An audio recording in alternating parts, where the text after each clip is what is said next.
Family We won't story. tell. Okay, no. When Julian Jr. sold this place in 1972, I think it broke his heart. This was his family's distillery here, and he was a proud man.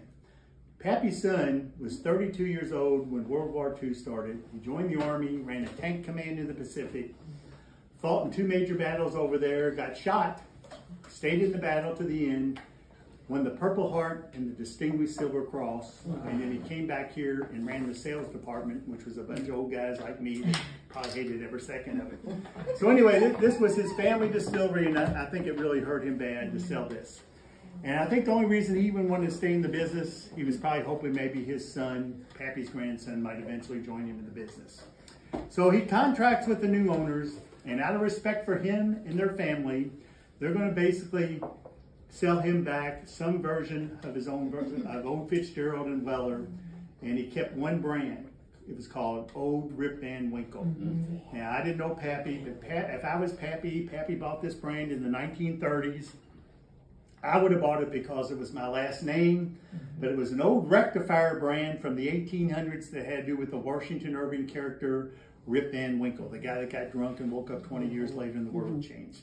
So basically, he's a one-man operation. He's buying 100% of his product from what was his own company, selling this old Rip Van Winkle. And when bourbon wasn't selling, if you're looking at the showcase out there, they would put bourbon in these nice decanters, and people that didn't even drink would buy a decanter as a way to move bourbon when bourbon wasn't moving. So, time moves on. Pappy's grandson is 2 years older than me. He's 74 years old. He's a very nice guy. Got out of college probably in the early 1970s, and he joins his dad in 1977. 2-man operation. They're buying 100% of their product here from Stizel-Weller, selling this old Rip Van Winkle in these decanters, and you could have bought them for $10 a bottle. Time moves on. Move up to 1982, and unfortunately, Pappy's son, Julian Jr., who's only 68 years old, he dies. So Pappy's grandson takes this business over. At the time, he was 32 years old. He had a 5-year-old son named Preston, who's now in his mid to late 40s, that's going to take it over from him. And he had triplet daughters who are now in their mid-40s that are now running the Pappy and Company store down on Market Street that sells Pappy Van Winkle merchandise. So he probably does need to make this thing work. The distillery says, we loved your family, we'll sell you all the bourbon that you want, but we're not going to bottle it for you no more. You need to go find your own bottling operation. So he goes down to Lawrenceburg, Kentucky. There's a place called the Old Hoffman Distillery, and he buys it. They're not producing anything, but they got a bottling line and they got some warehouses.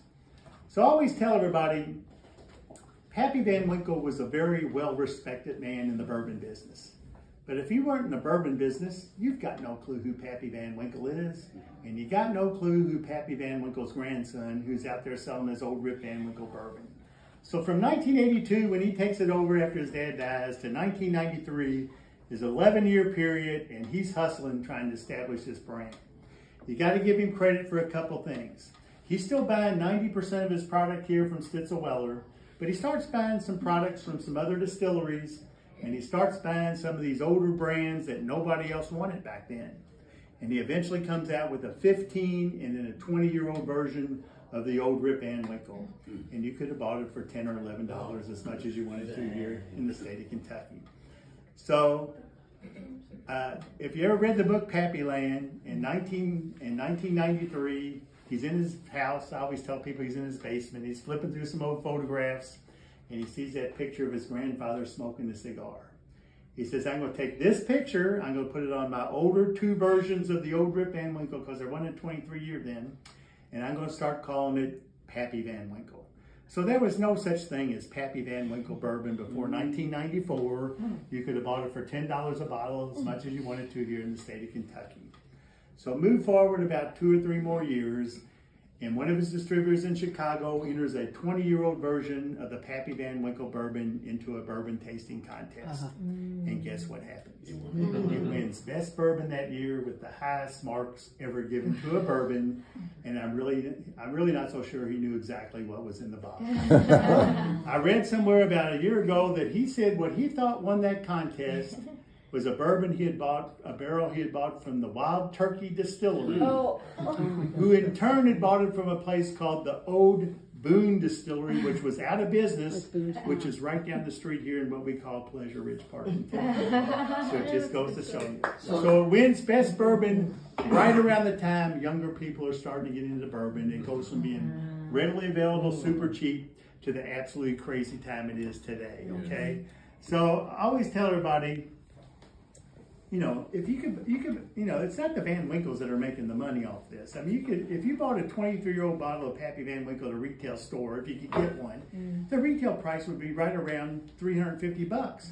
We're selling that 22-year for $900. So it's not like the Van Winkles are killing it. But if you had that bottle, you could take it out on the internet tonight and sell it between $3,000 and $5,000. Right. So it's crazy time out there. And I'm not knocking the pan. It's a delicious bourbon. But folks, there's plenty of great bourbons out there. You know, there's plenty of great bourbons out there. So to finish the story, in 1999, Diageo still owns the Weller brand. All 4 grades that were produced here were the same wheated mash bill, and it was a great mash bill. They sell the Weller brand to Sazerac, who owns Buffalo Trace. The head of Buffalo Trace goes to Pappy's grandson, Julian III, and he says, look, Julian, I know you bought the majority of your barrels here from Stizel-Weller, but they shut down operations in 1992. It's 1999. You're going to need somebody to start producing bourbon for you. We got the Weller brand. We got the Weller mash bill. We'll produce it for you. We'll give you a pick of the barrels. We'll give you your own warehouse. Let's go in partnership together. And he originally said no. Around 2002, they got together and they formed the partnership.